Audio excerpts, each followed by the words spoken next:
بسم الله الرحمن الرحيم إنا أنزلناه في ليلة القدر وما أدراك ما ليلة القدر ليلة القدر خير من ألف شهر تنزل الملائكة والروح فيها بإذن ربهم من كل أمر سلام هي حتى مطلع الفجر صدق الله العظيم সূরা কদর মক্কা মুকাররমায় অবতীর্ণ।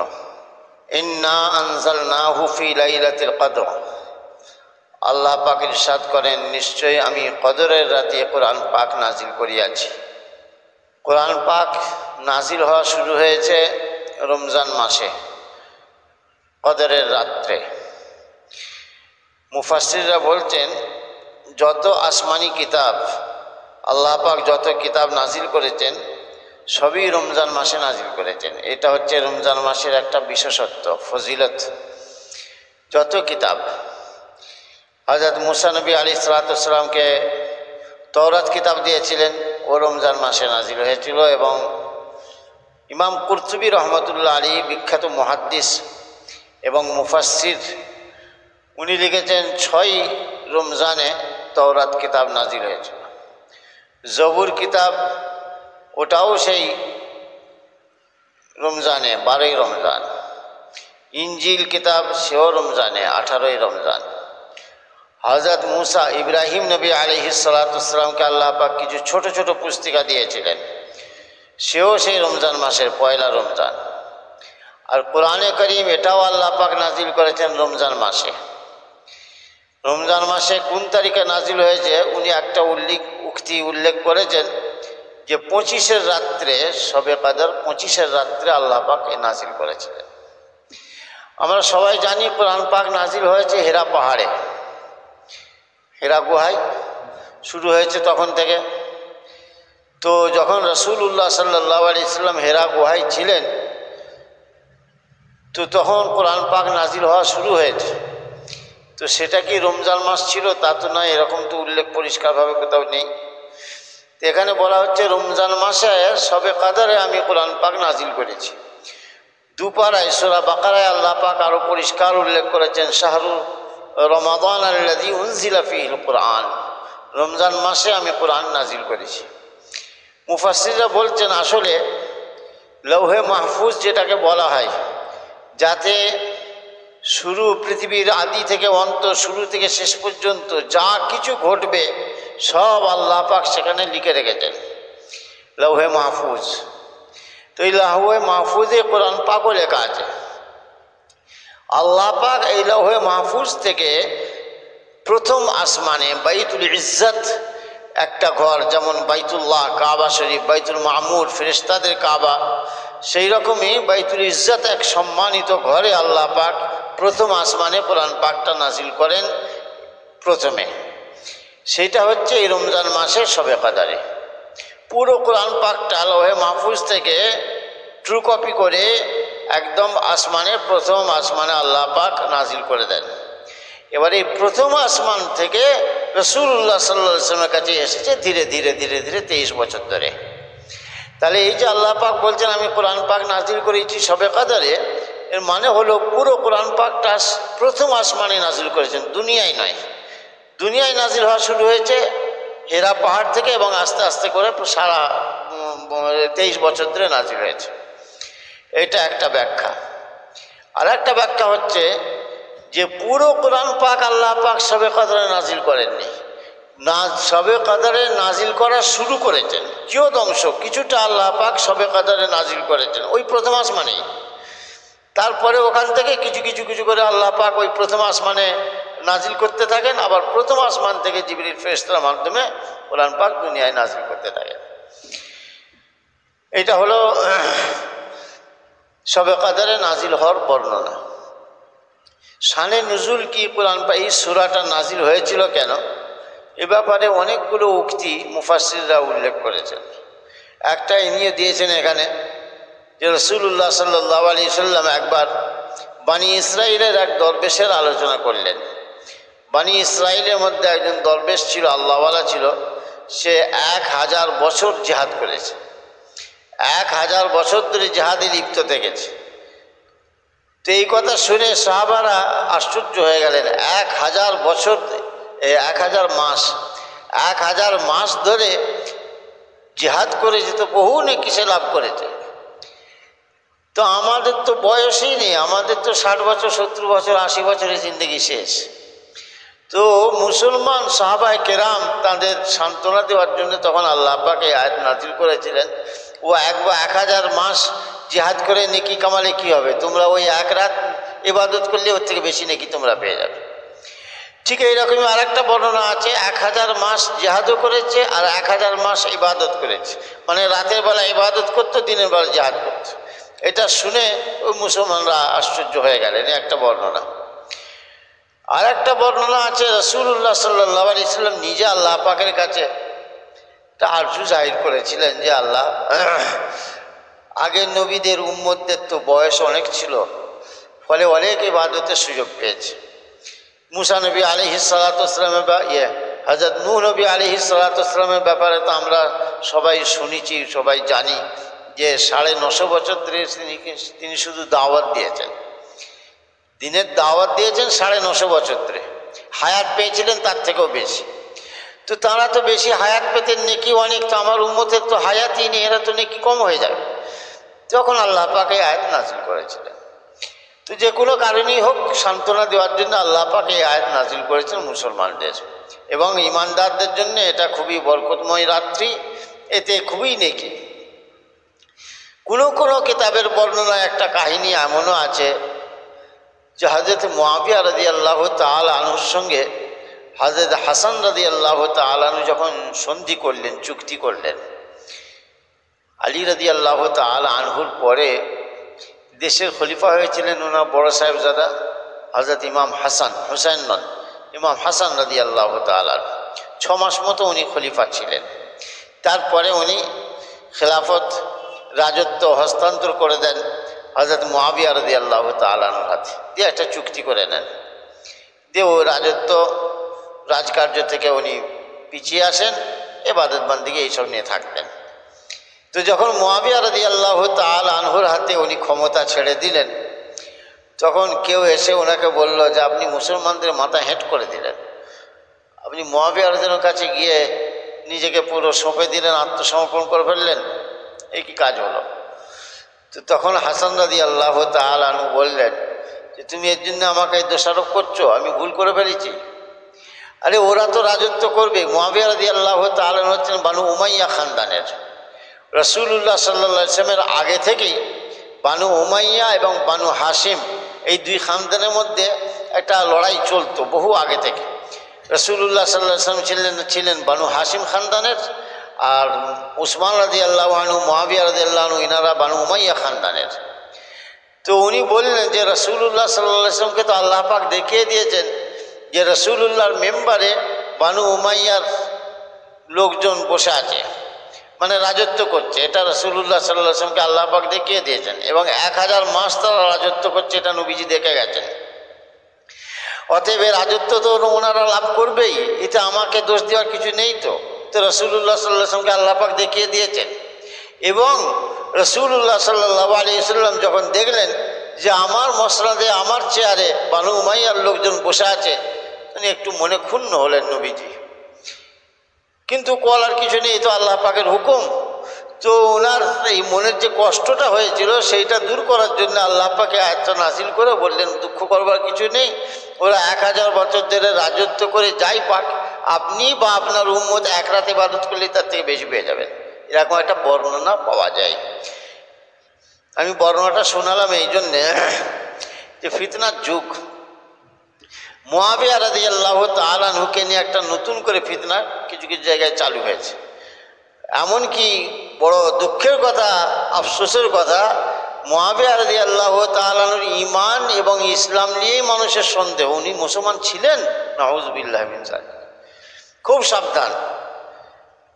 এই যারা এসব ফিতনা ছড়াচ্ছে, এই যে ফিতনাটা চালু হয়েছে না, এই ইউটিউব আর ফোন, এই যে কি ফিতনা চলছে বলবার মতো নেই। যে যা পারছে সব তুলে দিচ্ছে। শোনা যাচ্ছে লখনৌ এলাকায় নাকি একটা বাহাস পর্যন্ত হয়েছে, মুআবিয়া মুসলমান ছিলেন কি ছিলেন না, বেরেলি নয়, শিয়াদের সব ব্যাপার। তো যাই হোক, তো এইসব আলোচনা চলছে, ওই জন্য একটু কানে ফেলে রাখলাম। এই যে বর্ণনা আমি শোনালাম, ইমাম ইবনে কাসির রহমতুল্লাহ আলী এই বর্ণনা উল্লেখ করেছেন, করে লিখেছেন যে যারা এই বর্ণনাটা দিয়েছেন তারা একবারে অজ্ঞাত পরিচয় মুহাদ্দিস, এদের নাম কখনো আমি শুনিনি। মুহাদ্দিস ইবনে কাসির ইনি খুব বড় পণ্ডিত, ইনার তফসিরের কিতাব রয়েছে, আবার ইতিহাসেরও কিতাব রয়েছে, আল বিদায়া ওয়ান নিহায়া, তফসিরের কিতাব আছে। এবং ইনার তফসিরের বৈশিষ্ট্য হচ্ছে তফসির লিখেছেন হাদিস পাকের সূত্র ধরে, এবং সেই হাদিসটা কোন পর্যায়ে সেটা উল্লেখ করেছেন। তো ইনি বলছেন এই মুহাদ্দিসদের নাম আমরা শুনিনি যারা এই কাহিনী শোনাচ্ছে, অজ্ঞাত পরিচয় মুহাদ্দিস। তো কানে ফেলে রাখলাম, একেবারে বাতিল কথা। রাসূলুল্লাহ সাল্লাল্লাহু আলাইহি ওয়াসাল্লাম ওই বানু উমাইয়ার লোক আমার চেয়ারে বসেছে শুনে মন খারাপ হয়ে গেল, একবারে বাজে কথা। যাই হোক, তো রাসূলুল্লাহ সাল্লাল্লাহু আলাইহি সাল্লাম এবং উম্মতকে সান্ত্বনা দেওয়ার জন্যে যে আমার আগের নবীর উম্মতরা বেশি সময় পেয়েছেন, তারা ইবাদত বেশি করেছেন, আমার উম্মতের সুযোগ কম হয়ে যাচ্ছে, এই সান্ত্বনা দেওয়ার জন্য আয়াতটা নাজিল হয়েছিল। ব্যাস এতটুকু বলাই যথেষ্ট। কদর, লাইলাতুল কদর, কদর মানে কি? কদরের দুটো মানে মুফাসসিররা লিখেছেন। একটা হচ্ছে কদর মানে মান মর্যাদা, উর্দুতে বলে কদর ও মঞ্জিলাত, উর্দুতে বলে কদর ও মঞ্জিলাত, বাংলায় হলো মান মর্যাদা, মান সম্মান। তো এই রাতটা মর্যাদা সম্পন্ন রাত্রি, মর্যাদা সম্পন্ন ইজ্জতওয়ালা রাতে আমি আল্লাহ পাক বলছেন আমি এই কোরআন নাজিল করেছি। ইজ্জতওয়ালা রাত কোনটা? লাইলাতুল কদর। আর একটা মানে হচ্ছে, এর মানে তকদির, যা কিছু লেখা আছে তকদিরে সেইগুলোকে এই রাত্রে আল্লাহ পাক একত্রিত করেন। যেটা আমরা শুনে থাকি শবে বরাতের ব্যাপারে, যে ওই রাতে আল্লাহ পাক সারা বছরের যারা দুনিয়ায় আসবে তাদের ফিরিস্তি, যারা মৃত্যুবরণ করবে তাদের ফিরিস্তি, এগুলো সব আল্লাহ পাক প্রকাশ করেন। তো ওই কথাটা এই লাইলাতুল কদরের সম্পর্কে পাওয়া যাচ্ছে যে এই রাত্রে আল্লাহ পাক আজকে থেকে নিয়ে সামনে বছর পর্যন্ত যত মানুষ দুনিয়ায় আসবে তাদের ফিরিস্তি তৈরি করেন, যতজন মরবে তারা হয়, কবে কবে বৃষ্টি হবে সেটা থাকে, কার ভাগ্যে কি রুজি বরাদ্দ হলো সেটা লেখা থাকে, এমনকি এই বছরে কে হজ করতে যাবে সেটা লেখা থাকে, সব লিখে আল্লাহ পাক ফেরেশতাদের হাতে এটা তুলে দেন। এই দিনে আল্লাহ পাক সিদ্ধান্ত নেন না, ফয়সলা করেন না।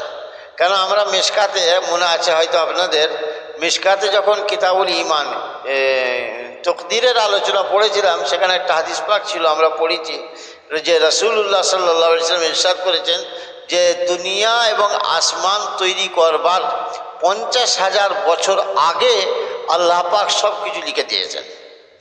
অতএব এসব যে কি হবে না হবে সব তো লেখা হয়ে গেছে, তাহলে শবে কদরে কি লেখা হয়? আবার নতুন করে লেখা হয় না। এই যে একেবারে সারা জীবনের শুরু থেকে শেষ পর্যন্ত পুরো একবারে সব সিদ্ধান্ত নেওয়া আছে, সেটাকে আল্লাহ পাক প্রত্যেক বছরের এক বছরের একটা ফিরিস্তি তৈরি করে দেন।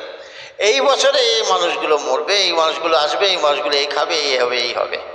এই ফিরিস্তিগুলো আল্লাহ পাক এক বছরের ফিরিস্তি তৈরি করে ফেরেশতাদের হাতে তুলে দেন। সেটা হচ্ছে এই লাইলাতুল কদর।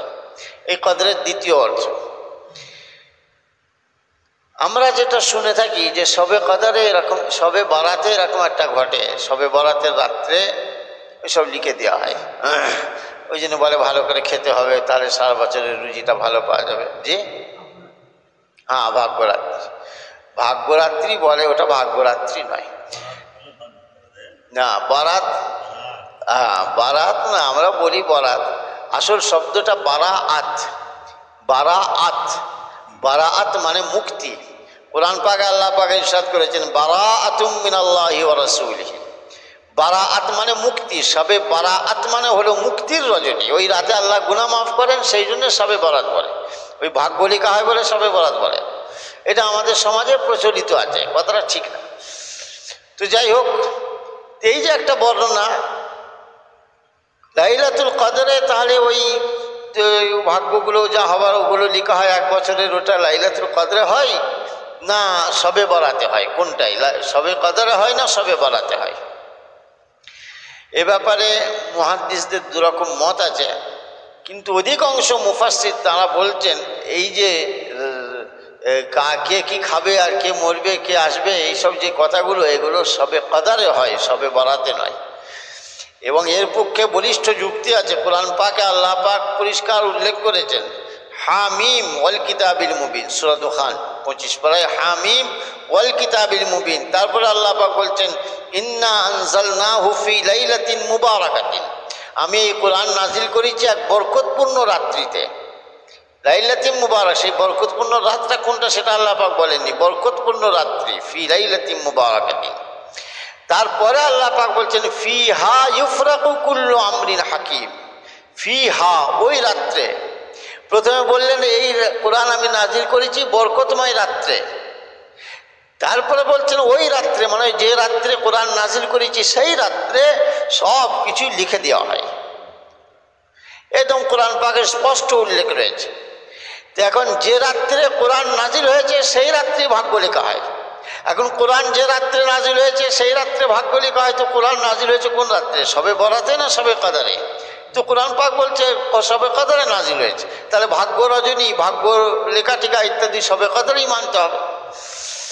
কিন্তু সবে বরাতে যে কথাটা চালু আছে একেবারে ভিত্তিহীন নয়, এর পক্ষেও কিছু হাদিস পাক আছে, কিন্তু সে হাদিস পাকগুলো দুর্বল। আর আয়েশা সিদ্দিকা রাদিয়াল্লাহু তাআলা আনহা বলছেন যে রাসূলুল্লাহ সাল্লাল্লাহু আলাইহি ওয়াসাল্লামকে দেখতাম যে রাসূলুল্লাহ সাল্লাল্লাহু আলাইহি ওয়াসাল্লাম সবে বরাতে এই শাবান মাসে বড্ড বেশি রোজা রাখতেন। সারা বছরের মধ্যে সব থেকে বেশি নফল রোজা নবীজি শাবান মাসে রাখতেন। তো একদিন আমি বললাম, ইয়া রাসূলুল্লাহ, ইন্না আহাব্বা শুহুরি ইলাইকা আন তাসুমা ফিহা শাবান, হুজুর আপনাকে দেখি এই শাবান মাসটা যেন আপনার সব থেকে প্রিয় মাস, এই মাসে বড্ড রোজা রাখেন আপনি। তখন রাসূলুল্লাহ সাল্লাল্লাহু আলাইহি ওয়াসাল্লাম বললেন, এই মাসেই মুর্দাদের লিস্ট ইত্যাদি সব তৈরি করা হয়, তো আমি চাই আমার নামটাও যখন ফিরিস্তিতে উঠবে আমি যেন রোজা হালতে থাকি, এই জন্য আমি রোজাটা রাখি। এই হাদিস পাকটা মুহাদ্দিস আবু ইয়ালা উনি উনার কিতাবে লিখেছেন।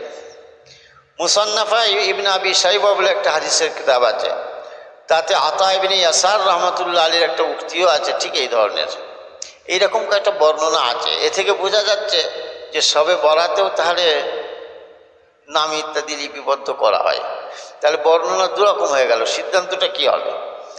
তো মুফাসসিররা বলছেন যে সবে কদরে নাম নির্ধারণ করা, ভাগ্য লেখা, এটা একবারে কোরআন পাক থেকে প্রমাণিত, অতএব এর পক্ষে যুক্তি খুব বলিষ্ঠ, খুব মজবুত। আর যারা সবে বরাত বলছেন সেই পক্ষে যে দলিলগুলো তুলে ধরা হচ্ছে হাদিস পাকগুলো অপেক্ষাকৃত দুর্বল, সেই জন্যে ওটাকে জোর না দিয়ে এটাই মানা দরকার। তবে আব্দুল্লাহ ইবনে আব্বাস রাদিয়াল্লাহু তাআলা আনহুমা একটা সমাধান দিয়েছেন। উনি বলছেন যে দেখো সবে বরাতে ওই এক বছরের নামগুলো লেখা হয়, আর সবে কদরে ফেরেশতাদের হাতে লিস্টটা তুলে দেওয়া হয়। হযরত মুফতি শফি সাহেব রহমতুল্লাহ আলী বলছেন এই বর্ণনার কিন্তু কোনো সনদ নেই। আব্দুল্লাহ ইবনে আব্বাস রাদিয়াল্লাহু আনহু যে এই কথাটা বলেছেন যে সবে বরাতে নামগুলো লিপিবদ্ধ করা হয় আর সবে কদরে ফেরেশতাদের হাতে তুলে দেওয়া হয়, 4 জন ফেরেশতার হাতে তুলে দেওয়া হয়। 4 জন ফেরেশতা কে কে? হযরতে জিবরাইল আলাইহিস সালাতু ওয়াস সালাম, হযরতে ইসরাফিল আলাইহিস সালাম, হযরতে আজরাইল আলাইহিস সালাতু ওয়াস সালাম, হযরতে মিকাইল, এই 4 জন ফেরেশতার হাতে এগুলো তুলে দেওয়া হয়। তো মুফতি শফি সাহেব রহমতুল্লাহ আলী ইনি বলছেন যে এই বর্ণনাটা এর কোনো সনদ নেই, সূত্র নেই। আব্দুল্লাহ ইবনে আব্বাস যে বলেছেন এর দলিল কি, কোথা থেকে শুনলে তুমি?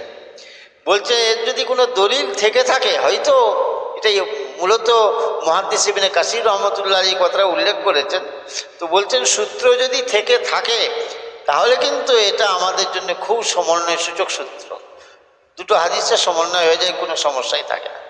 যাই হোক, যে রাতি আল্লাহ পাক নাজিল করেন সবে কদর, এটা হচ্ছে সবে বরাতের থেকেও বেশি বরকতপূর্ণ রাত।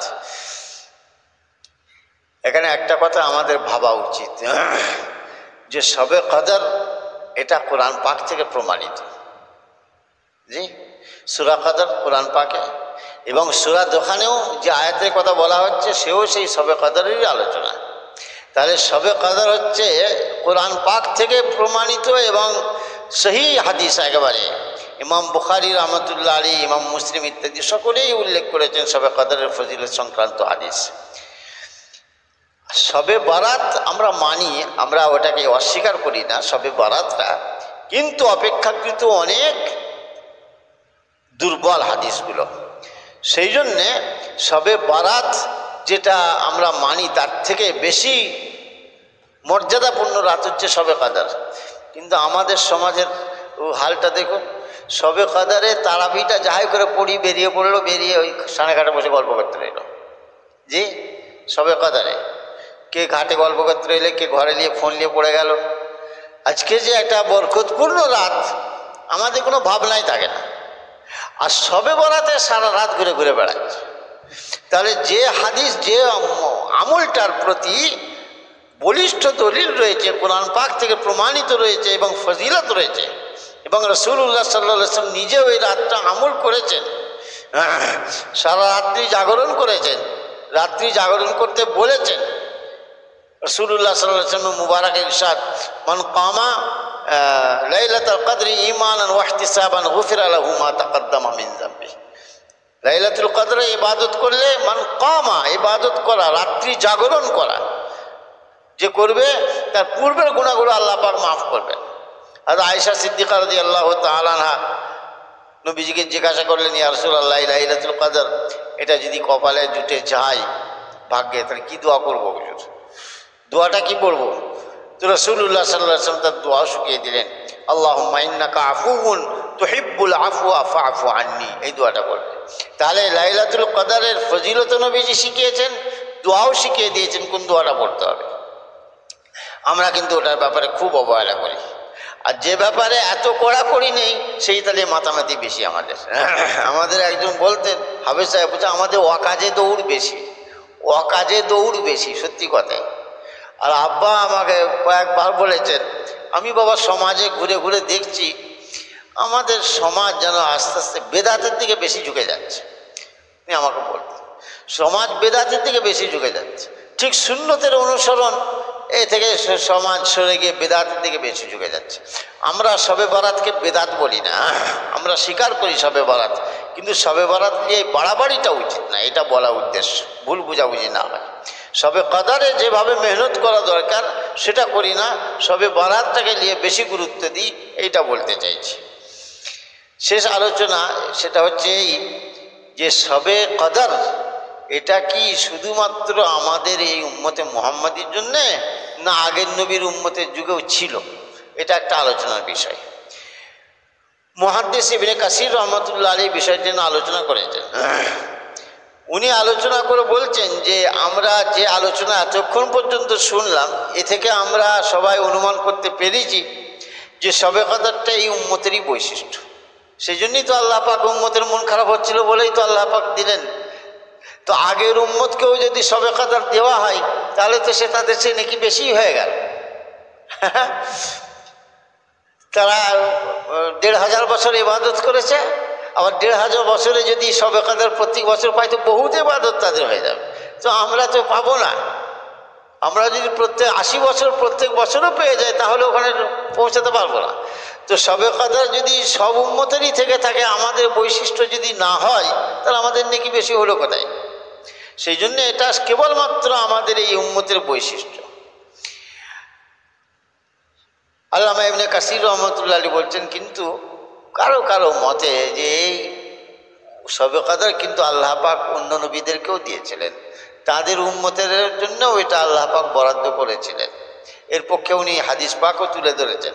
হযরত আবু যর গিফারি রাদিয়াল্লাহু তাআলা আনহু উনি বলছেন, আমি শবে কদরের ব্যাপারে বেশ কিছু কথা নবীজিকে জিজ্ঞেস করে নিয়েছিলাম। একবার জিজ্ঞেস করেছিলাম, ইয়া রাসূলুল্লাহ, এই শবে কদর কি রমজান মাসে হয় না অন্য মাসে হয়? নবীজি বললেন, না, রমজান মাসে। তো আমি বললাম, হুজুর, এই শবে কদর কি নবীদের জীবিত থাকা পর্যন্তই সীমিত থাকে না কিয়ামত পর্যন্ত চলবে? এইটা পয়েন্টটা ভালো করে শুনুন, এইটাই ইবনে কাসির তুলে ধরেছেন। যে আমি দ্বিতীয় প্রশ্ন করলাম যে শবে কদর কি নবীদের জীবিত থাকা পর্যন্তই সীমিত থাকে, যতদিন ওনারা থাকবেন ততদিন ফজিলত থাকবে, হায়াতে যতদিন থাকবেন, না ওনারা চলে যাওয়ার পরেও কিয়ামত পর্যন্ত থাকবে? নবীজি বললেন, না, ও কিয়ামত পর্যন্ত থাকবে। এই যে নবীদের জীবিত থাকা পর্যন্তই সীমিত থাকে, তার মানে পূর্বের নবীদের কথা বলা হচ্ছে। তো নবীজি তো তখন বলতে পারতেন না অন্য নবীদের সঙ্গে কোনো ব্যাপার নেই, এটা শুধু আমার সঙ্গে সম্পর্ক। নবীজি কিন্তু তা বলেননি। নবীজি বলছেন না কিয়ামত পর্যন্ত থাকবে। আল্লামা ইবনে কাসির রহমতুল্লাহ আলাইহি বলছেন এ থেকে একটা কেউ কেউ অনুমান করেছেন যে পূর্বের নবীদের যুগেও ছিল, সে থাকুক, তো আমাদের তো অসুবিধে নেই, আমাদের পেটটা ভরলেই তো হলো, তাই না? অন্য নবীর উম্মতের যদি পেট ভরে যায় তো আমাদের অসুবিধে কি আছে? আমার জান্নাতটা পেরিয়ে হলো, আমার কম নেকিতেই যদি আল্লাহ পাক দিয়ে দেন তো অসুবিধের কি আছে? আর একটা আলোচনা, সেটা ইমাম ফখরুদ্দিন রাজি রহমতুল্লাহ আলাইহি বা অন্যান্য মুফাসসিররাও করেছেন, এবং খুব সঙ্গত ওই পূর্বেকার যুগে ছিল কি না না সেটা আমি এদের ব্যাপারে বলতে পারবো না। ইমাম ফখরুদ্দিন রাজি রহমতুল্লাহ আলাইহি একটা প্রশ্ন খাড়া করেছেন তফসিরে, ওনার তফসিরে কবির। উনি বলছেন এই যে শবে কদর 1000 মাসের থেকেও বেশি পুণ্যময়। এখন উনি বলছেন যে এই যে আমি গুনবো 1000 মাস, তাহলে 1000 মাস মানে প্রায় 83 বছর হচ্ছে। তো 1000 মাস মানে প্রতি মাসেই তো রমজান মাস আসছে, তাহলে প্রতি মাসেই যদি আবার শবে কদর ধরি তাহলে হিসাবে কোথায় গিয়ে ঠেকবে? তো শবে কদরটা ধরে হিসাব করা হবে না ওই শবে কদর বাদ দিয়ে হিসাব করা হবে? এই মাস থেকে আমি যদি শুনি তাহলে 83 বছরের 1 বছরের শুধু শবে কদর ধরা হবে, বাকিগুলো বাদ দেওয়া হবে। কোনটা করা হবে? তো মুফাসসিররা বলেছেন না, বাকি বাদ দিয়ে, মানে 1 বছরের শবে কদর 83 বছরের নেকির সমতুল্য। কিন্তু প্রত্যেক যে বছরই যে শবে রমজান মাস আসবে, ওটা প্রত্যেক বছরই শবে কদরটা যদি ধরা হয় তাহলে ও তো হিসাব করে শেষ করতে পারবে না। ইবনে কাসির রহমতুল্লাহ আলাইহি এই উত্তরই দিয়েছেন। যাই হোক, তো শবে কদর বরকতপূর্ণ রাত, এই রাতে ইবাদত করা দরকার। রাসূলুল্লাহ সাল্লাল্লাহু আলাইহি ওয়াসাল্লামকে যে প্রশ্ন করা হয়েছিল যে হুজুর এইটা রমজান মাসে না নবীজি গায়ের রমজানে? বলেন না রমজানে। শেষে বলা হলো শুরু রাতে কোন সময়? নবীজি বললেন প্রথম 10 দিন আর শেষ 10 দিন। শেষ পর্যন্ত নবীজি বলেছিলেন শেষ 10 দিন। এই শেষ 10 দিনের মধ্যে আবার কোনটা? আব্দুল্লাহ ইবনে আব্বাস রাদিয়াল্লাহু তাআলা আনহুর একটা বর্ণনা পাওয়া যায়, ওটা 27 রাত। 27 রাত। কেন 27 রাত? কোনো মুফাসসির বলেছেন লাইলাতুল কদর। এই লাইলাতুল কদর এতে অক্ষর আছে 9টা। লাইলাতুল কদর এতে অক্ষর আছে 9টা। আর লাইলাতুল কদরটা এই সূরার মধ্যে এসেছে 3 বার। ইন্না আনজালনাহু ফি লাইলাতুল কদর ওয়া মা আদরাকা মা লাইলাতুল কদর লাইলাতুল কদরি খায়রুম মিন আলফি শাহর। 3 বার এসেছে, এক একটায় 9টা করে অক্ষর, 3 9 27। এটা কিন্তু কোনো হাদিস ভিত্তিক দলিল নয়।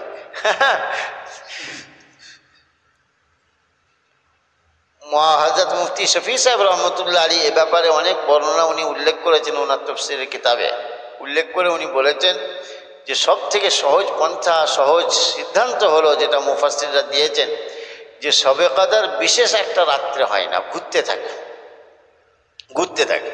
কোনো বছর 21-এর রাতে হয়, কোনো বছর 23-এর রাতে হয়, কোনো বছর 25-এর রাতে হয়, ঘুরতে থাকে। 27-এর রাতে হয়েছে, 25-এর রাতেও হয়েছে। জি, বিজোড়, হ্যাঁ বিজোড় রাতে, এটা নির্ধারিত, এটা নির্ধারিত, যে কোনো দিনে হয়। ইমাম বুখারী রহমতুল্লাহ আলাইহি একটা হাদিস উল্লেখ করেছেন যে রাসূলুল্লাহ সাল্লাল্লাহু আলাইহি সাল্লাম বাড়িতে বসেছিলেন, হযরতের কাছে ওহী এসে গেল, আপনার উম্মতকে বলে দিন অমুক রাত্রি শবে কদর হবে। তো রাসূলুল্লাহ সাল্লাল্লাহু আলাইহি সাল্লাম শুনে খুশিতে তাড়াতাড়ি করে বেরিয়ে এলেন, যাকে দেখতে পাবো তাকেই শোনাবো। বহুত বড় সুযোগ এসে গেছে। লুকিয়ে রেখেছিলেন আল্লাহ পাক, আর লুকিয়ে রাখেননি, একদম প্রকাশ করে দিয়েছিলেন অমুক রাত্রে হবে। বেরিয়ে বাড়ির বাইরে বেরিয়ে দেখলেন দুইজনে ক্যাচাক্যাচি করছে, ঝগড়া চলছে।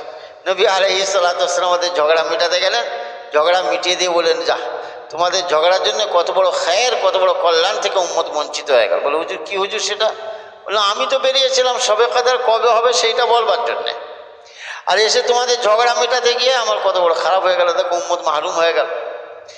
এ থেকে মুহাদ্দিসরা বলেছেন যে এই আপোষের দ্বন্দ্ব, এই যে মুসলমানের আপোষের দ্বন্দ্ব, এই আপোষের দ্বন্দ্ব ব্যক্তিগত জীবনে এটা সীমিত থাকে না, এর জন্য পুরো কওমের ক্ষতি হয়। মুসলমান কম এরা ব্যক্তিগত বিষয় নিয়েও যদি দ্বন্দ্ব ঝগড়া করে তো এদের ঝগড়ার পরিণতি পুরো কমকে ভোগ করতে হয়। তার প্রমাণ হচ্ছে এটা, তাদের দুজনের ঝগড়া, আর ঝগড়া মেটা থেকে পুরো কম মাহরুম হয়ে গেল।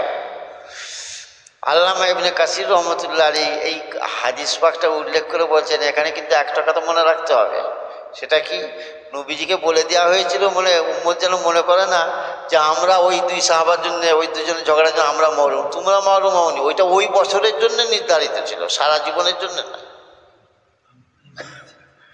তারা বুঝতে পারলেন, ওটা ওই বছরের জন্য আল্লাহ পাক বলেছেন। তো সেই সময়কার যারা তারা মাহরুম হয়েছেন, সারা দুনিয়ার আনেওয়ালা উম্মত কিয়ামত পর্যন্ত যত মুসলমান সবাই মাহরুম হয়ে গেল তা নয়, তোমার জন্য বলে দেওয়া হয়। এবার আয়াতগুলো পড়ে নি। ওয়ামা আদরাকা মা লাইলাতুল কদর, তোমার কি জানা আছে যে কদরের রাত কি? এটা আল্লাহ পাকের একটা মানে আন্দাজ, এটা আল্লাহ পাকের একটা ভঙ্গিমা। এটা আমরাও করি অনেক সময়, কোনো গুরুত্বপূর্ণ কথা বলার সময় তো বলি, ভালো করে শোন, কি বলছি ভালো করে মন দিয়ে শোনো, বলি না কান খুলে শুনেলি ভাইরা মায়েরা। তো আল্লাহ পাক সেটাকে একটু অন্য ভঙ্গিমায় বলেন। আপনি জানেন শবে কদর কি জিনিস? লাইলাতুল কদরি খায়রুম মিন আলফি শাহর, কদরের রাত হাজার মাস অপেক্ষাও উত্তম।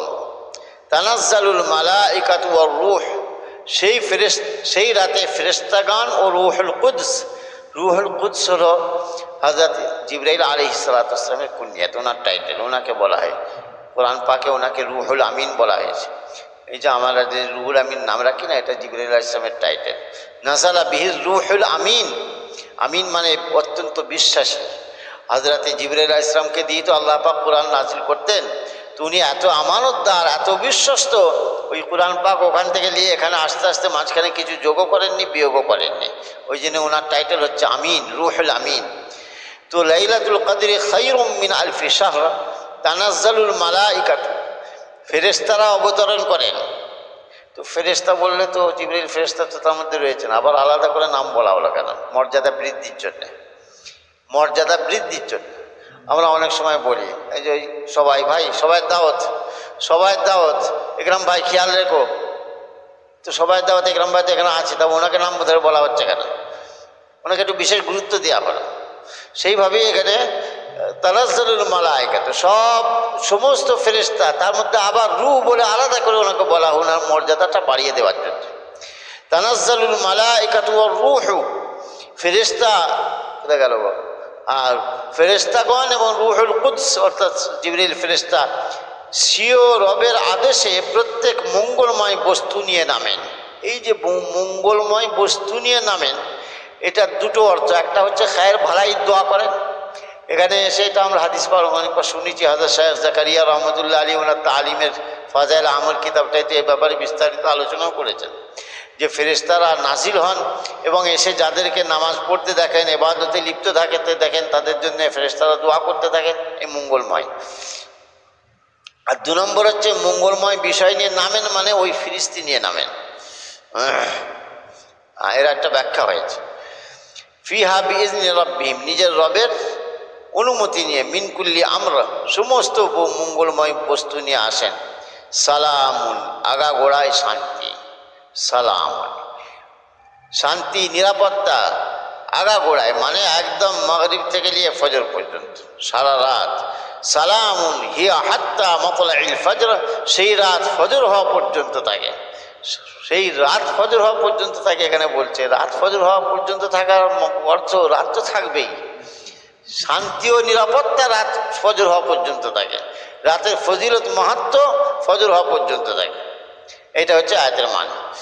তো লাইলাতুল কদর সম্পর্কে এই সূরা, লাইলাতুল কদর যে খুব ফজিলতপূর্ণ রাত, এর একটা বড় ফজিলত হচ্ছে আল্লাহ পাক পুরো সূরাটাই নাযিল করেছেন একটা বিষয় নিয়ে। এই বিষয় এই সূরার মধ্যে অন্য কোনো বিষয় আলোচনা করেননি, এটা হচ্ছে একটা বিশেষ ফজিলত। যেমন কোরআন পাকে হযরত ইউসুফ নবী আলাইহিস সালাতু ওয়াস সালামের আলোচনা আছে, মুসা নবী আলাইহিস সালাতু ওয়াস সালামের আলোচনা আছে, কিন্তু ইউসুফ নবী আলাইহিস সালাতু ওয়াস সালামের আলোচনা, ওনার নামে সূরাও আছে। ওনার আলোচনা কিন্তু আল্লাহ পাক বেশ পরস্পর গুছিয়ে অনেকটাই ওনার কাহিনী বর্ণনা করেছেন, যেটা আল্লাহ পাক অন্য নবীদের ক্ষেত্রে অত গুছিয়ে বর্ণনা করেননি। তো তেমনই সূরা কদর, এতে পুরো সূরাটাতেই শুধুমাত্র কদর, লাইলাতুল কদর, শবে কদরের আলোচনায় আছে, অন্য কোনো আলোচনা আল্লাহ পাক এতে করেননি। এটা হচ্ছে একটা ফজিলত। আল্লাহ পাক আমাদেরকে তৌফিক দান করেন। মস্ত বড় নিয়ামতের রাত সত্যি আমরা অবহেলা করে কাটিয়ে দিই। আদের শেখুল হাদিস মৌলানা জাকারিয়া সাহেব রহমতুল্লাহ আলী ওখানে ওনার কিতাবে লিখেছেন যে এই রাতটা আল্লাহ পাক লুকিয়ে রেখেছেন, গোপন রেখেছেন কেন? তো বলছেন এর মধ্যেও উম্মতের ভালাই আছে, এর মধ্যেও গোপন রাখার মধ্যেও উম্মতের ভালাই আছে। একটা ভালাই হচ্ছে উম্মত যদি শখ থাকে, আগ্রহ থাকে, খুঁজতে থাকবে, জি খুঁজতে থাকবে, করুক ইবাদত, জি করুক ইবাদত করুক, আমি বলে দেবো কেন। আর 2 নম্বর কারণ আল্লাহ পাক উম্মতের ভালাইয়ের জন্য লুকিয়ে রেখেছেন যে রাতটা যদি বলে দেওয়া হয় বান্দাকে, আর সেই রাতে যদি বান্দা গুনার কাজ করে, নেকির কাজ ছেড়ে দিয়ে পাকড়াও আরো জোর হবে। এত বড় বরকতময় রাত, আর সেই রাতে তুমি গুনাহ করছো। তো আল্লাহ পাক ওই জন্য উম্মতের ভালাইয়ের জন্য তো বলে দেননি, তো বলে দেননি। গুনাহ ক্ষেত্র বিশেষে গুনাহ তো কম বড়া হয়ে যায় না, নেকিও হয়। একটা বাইরে গুনাহ করা আর মসজিদে বসে বসে গুনাহ করা, দুটো গুনাহ তো তফাৎ হয়ে যাবে। সেই জন্য আল্লাহ পাক এটা লুকিয়ে রেখেছেন, এটা বলে দেননি। আজ হযরত মুফতি সঈদ আহমদ সাহেব পালনপুরি রহমতুল্লাহ আলী উনি কোরআন পাকের তফসির লিখেছেন, তফসিরে হিদায়াতুল কোরআন।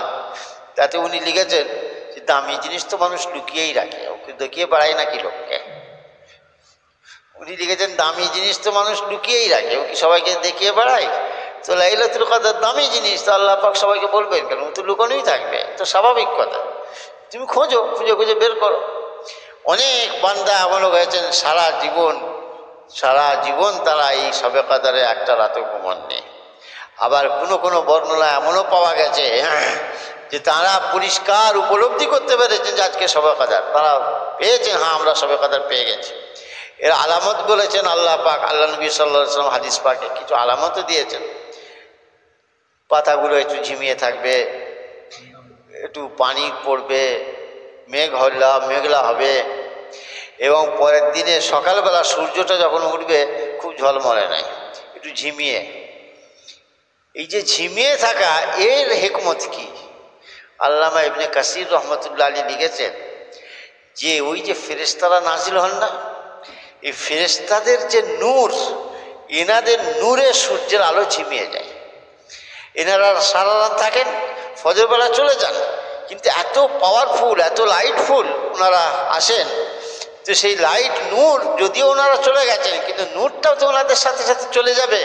তো এই নূরটা যেতে যেতে যেতে যেতে তখন সূর্য উঠে পড়ছে। তো ইনাদের নূরের এত তেজ থাকে, সূর্যটা একটু ঝিমিয়ে পড়া থাকে।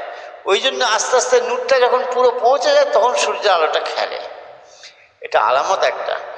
তো অনেক আউলিয়ায়ে কেরাম তারা বলছেন আমরা জীবনে দেখেছি, আল্লাহ পাক আমাদেরকে মিলিয়েছেন, উপলব্ধি করতে পেরেছি। আল্লাহ পাক আমাদেরও যদি নসিব করে দেন, এক রাতে এই 83 বছরের ইবাদত যাতা কথা নাকি, একবার যদি কারো কিসমতে লেগে যায়।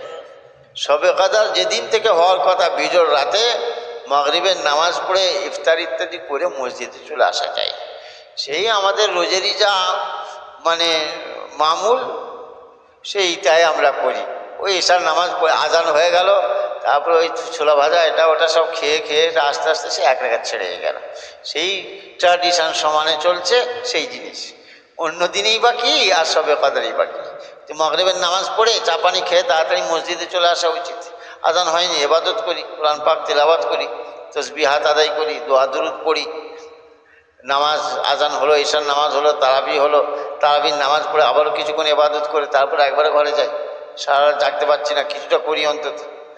আমাদের মসজিদে আব্বা চালু করেছিলেন যে বাবা আমাদের তো এই অবস্থা, নামাজ পড়ছি আর গিয়ে শুয়ে পড়ছি, তো অন্তত ঈশার নামাজটা পড়ে নিয়ে কিছু নফল নামাজ পড়ে নাও না, পড়ে নিয়ে তারপরে ভিতরটা শেষবেলায় পড়ে ঘরে যাও না, তারপরে যার পারবে আবার ঘরে গিয়ে ইবাদত করবে।